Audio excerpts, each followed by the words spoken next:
Bem, primeiro, eu queria dizer para vocês da alegria de voltar a uma terra, Raposa Serra do Sol, e poder desfrutar com vocês a alegria das vitórias que vocês vêm conseguindo nesse momento tão difícil que vocês passaram nos últimos 7 anos no Brasil. Eu penso que a sociedade brasileira ela está tomando consciência de que os índios e os indígenas brasileiros não estão ocupando nenhum metro de terra de ninguém nesse país. Na verdade, quando dizem que os indígenas estão ocupando 14% do território nacional, eles deveriam lembrar que os índios tiveram 100% do território nacional.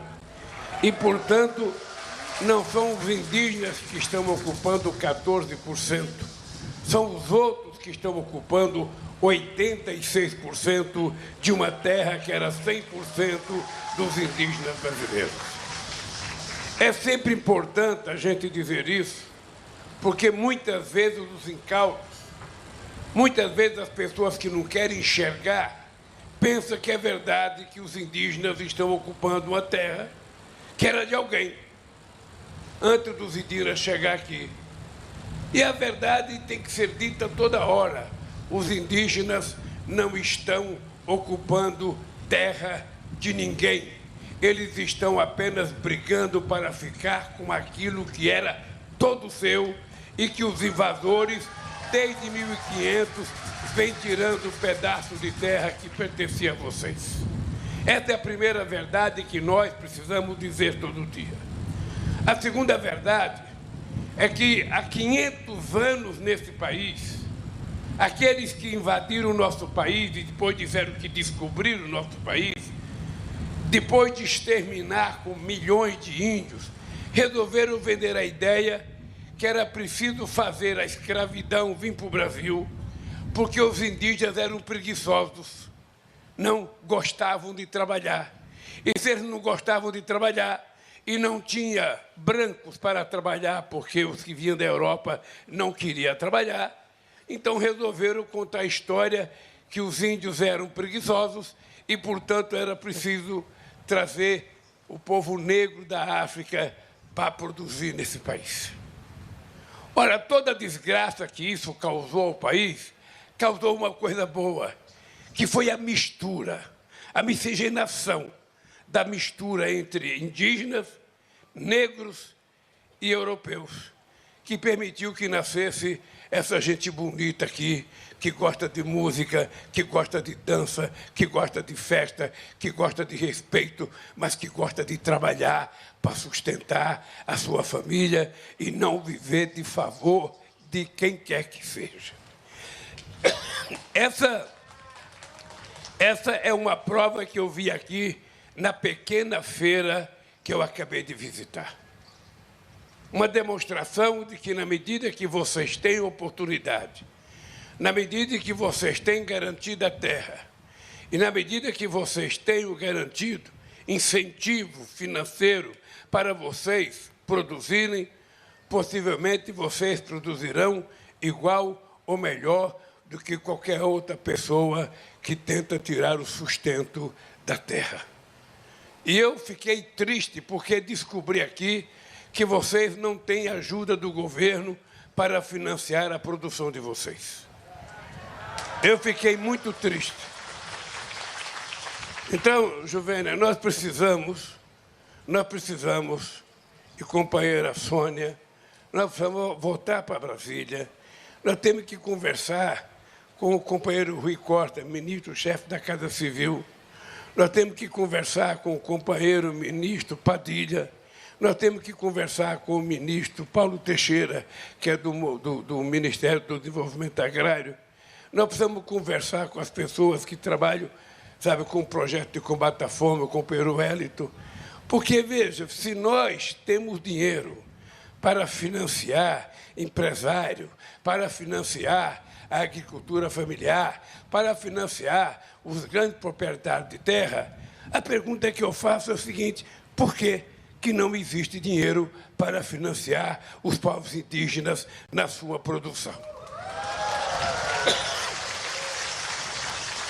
Eu acho que tem alguma coisa errada. Alguma coisa errada, ou historicamente por parte do governo, ou historicamente por parte, sabe, de alguém. Porque não é possível que a gente, ao longo desse tempo, emprestou tanto dinheiro para a produção agrícola nesse país e que não tenha chegado dinheiro à produção agrícola indígena. Eu prometo a vocês que, regressando a Brasília, eu vou tratar disso com muito carinho. Eu vou tratar disso porque vocês sabem que nós estamos há pouco tempo no governo, estamos há menos de 3 meses no governo. Nós pegamos um país desmontado pelo governo anterior.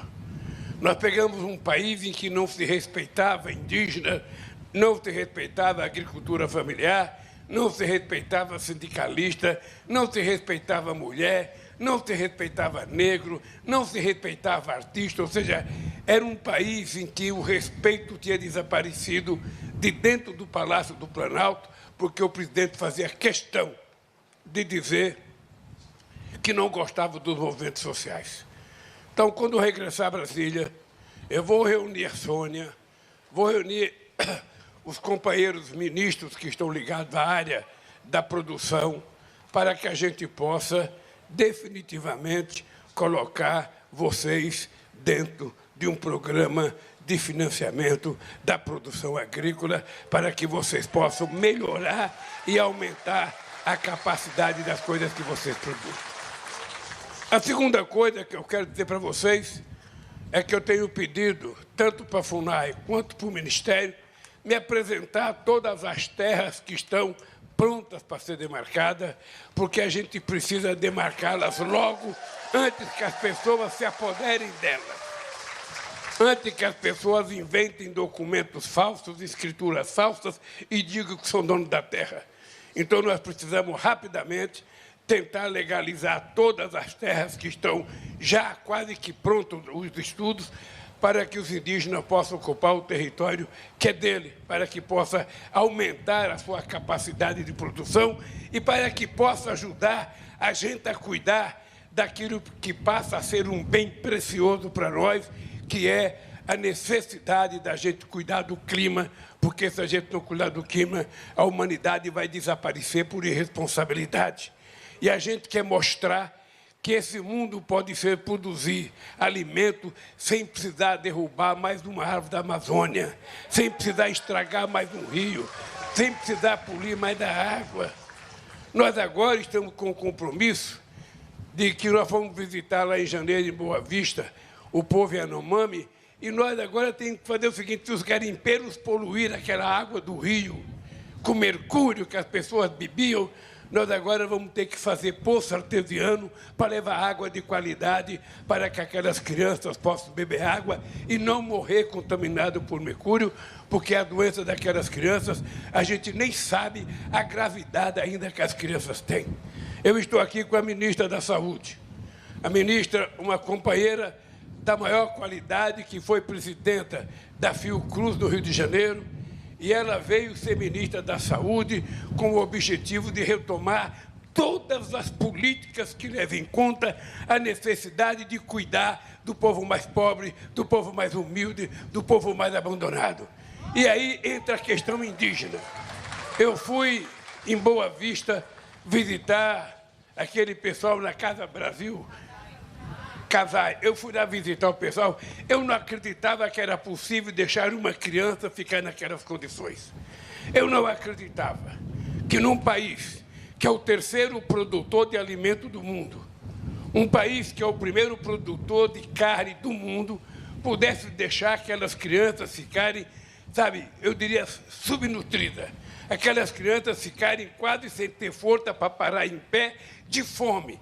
porque não receberam a comida necessária ou não receberam o tratamento de saúde necessário. Nós assumimos o compromisso.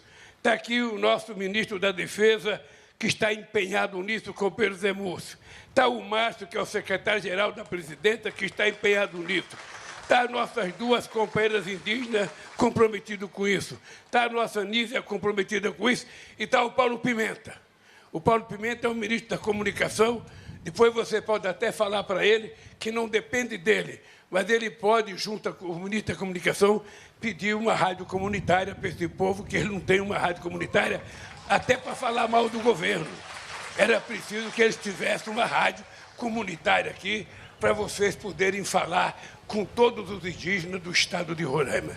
Nós vamos resolver o problema daquele povo que nós encontramos a partir do aeroporto lá de Surucucu. A gente vai começar a visitar todas as outras aldeias para que a gente possa dar cidadania, defesa e respeito àqueles milhares de indígenas que moram lá e foram massacrados pelos garimpeiros. E eu quero dizer para vocês, nós vamos tirar definitivamente os garimpeiros das terras indígenas. Mesmo que tenha ouro lá aqui em Roraima, mesmo que tenha ouro na terra indígena, aquele ouro não é de ninguém. Ele está lá porque a natureza o colocou. Ele está lá numa terra indígena, portanto, ninguém tem o direito de mexer naquilo sem autorização dos donos da terra, que são os indígenas que lá moram e que têm a terra legalizada em seu nome. Da mesma forma que a gente não pode permitir que um cidadão que não é dono de nada pega uma motosserra e corta uma árvore que tem 300, 400 anos para vender e ficar rica à custa daquela árvore. Aquela árvore não é dele. Aquela árvore é minha, aquela árvore é de vocês, aquela árvore é de qualquer ser humano que habita o planeta Terra. Ela está lá há 300 anos. Portanto, ninguém tem o direito de derrubar uma árvore dessa para plantar soja, ou para plantar milho, ou para plantar qualquer coisa. Aquela árvore é a sustentação da manutenção da qualidade do clima que o ser humano precisa para sobreviver. E é por isso que nós vamos cuidar muito, não apenas das terras indígenas, porque vocês vão produzir apenas aquilo que vocês necessitam para comer e que, no fundo, vocês funcionam como se fossem guardiões daquela floresta. Só tira da terra o que for necessário para comer, mas ninguém tira da terra para acabar com aquilo que a natureza criou. Nós vamos cuidar da Amazônia.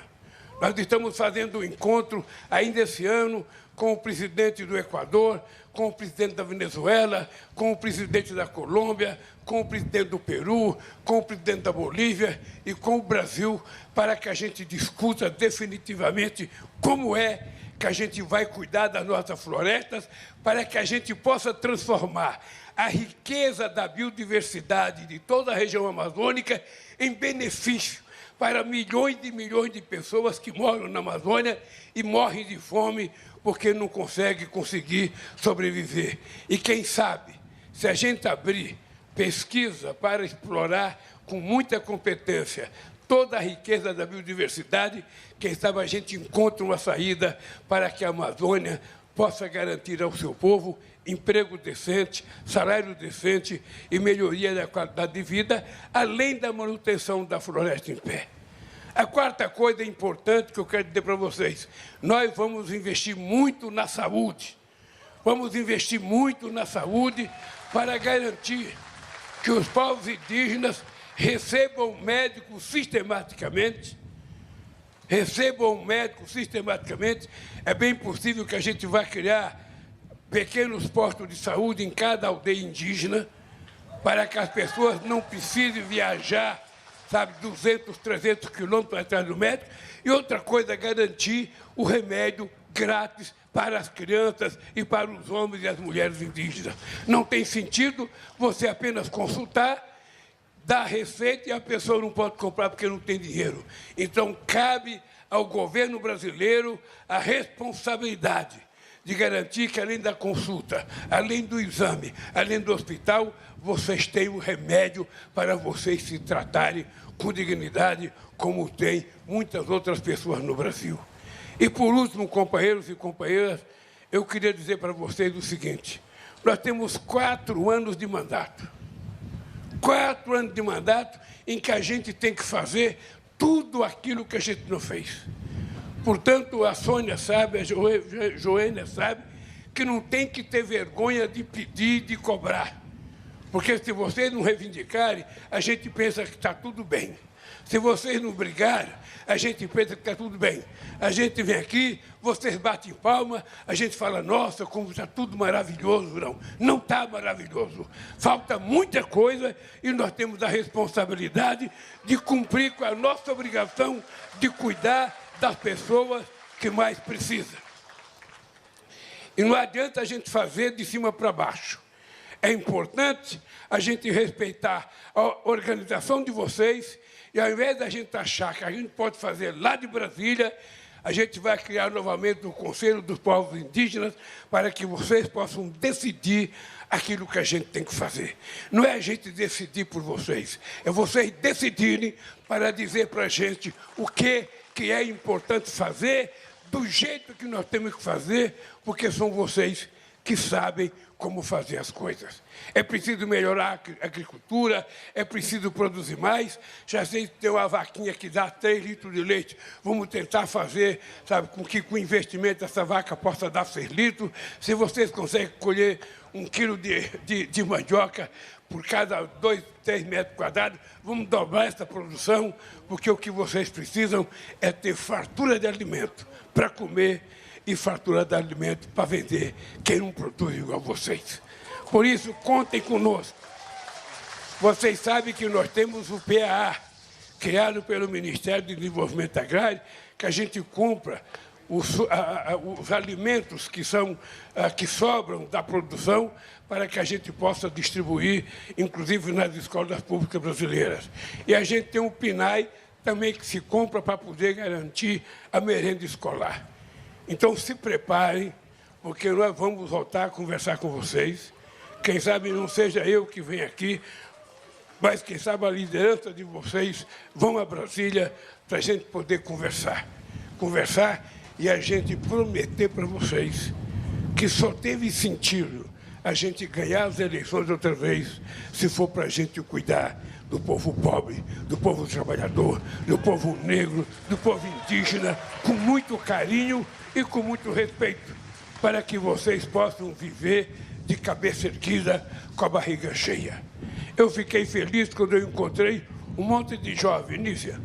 Tem muitos meninos que querem ser médicos, tem muitas meninas que querem ser médicos, tem gente que quer ser psicóloga, tem gente que quer ser veterinário.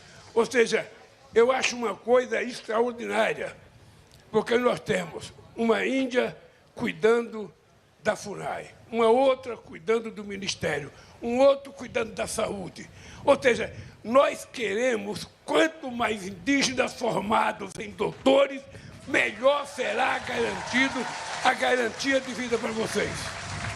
Por isso nós vamos fazer mais escolas técnicas, por isso nós vamos fazer mais universidade, e por isso os companheiros e as companheiras indígenas jovens vão poder melhorar a sua perspectiva de ficar no campo, de ficar na sua terra indígena, porque ele vai poder melhorar a qualidade de vida para ele e para a sua família.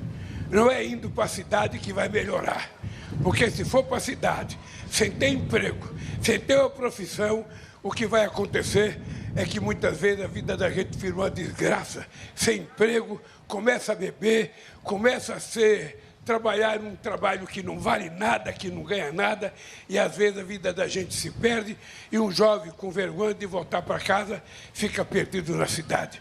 O que nós queremos é que vocês, jovens, tenham a oportunidade de estudar para ser o que vocês quiserem.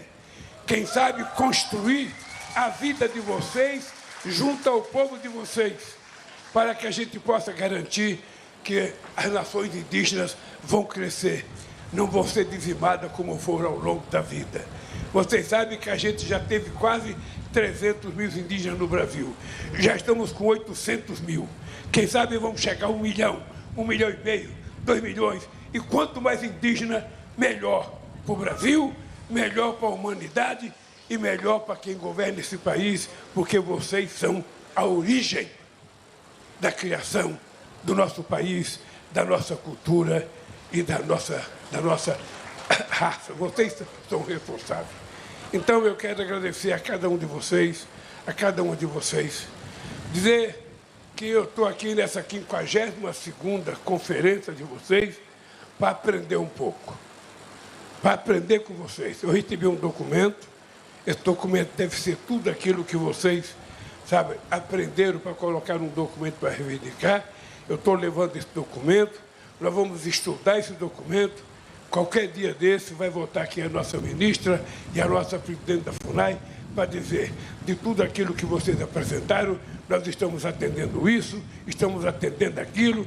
Ou seja, se a gente não puder atender 100% do que vocês pediram, a gente pode atender 90%, 95%, ou quem sabe até um pouco mais.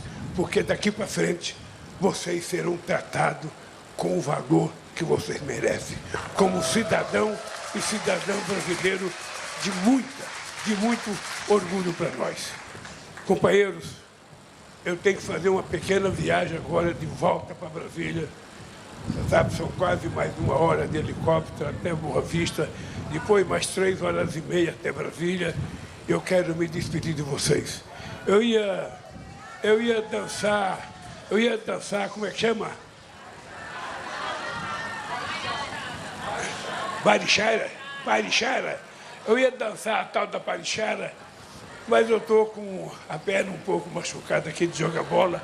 Não sei se vocês sabem, eu fui bom de bola, quase fui profissional, mas a minha mãe falou: Lula, você tem que escolher ou futebol ou ser presidente do Brasil. Aí eu escolhi ser presidente do Brasil, porque assim eu posso cuidar de vocês com o carinho que vocês merecem. Gente, um beijo no coração de cada mulher, de cada homem, e pode ficar certo que vocês sentirão orgulho dessa nova presidenta da FUNAI e dessa nova ministra dos povos indígenas, porque é a primeira vez que a gente coloca os indígenas no lugar que eles sempre tinham que estar, participando do poder e ajudando a decidir, falando aquilo que vocês necessitam, né?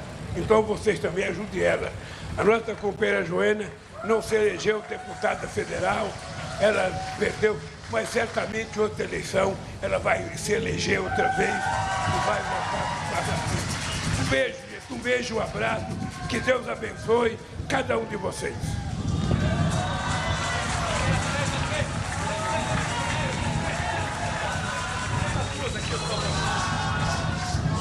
Tem que anunciar, Mayra.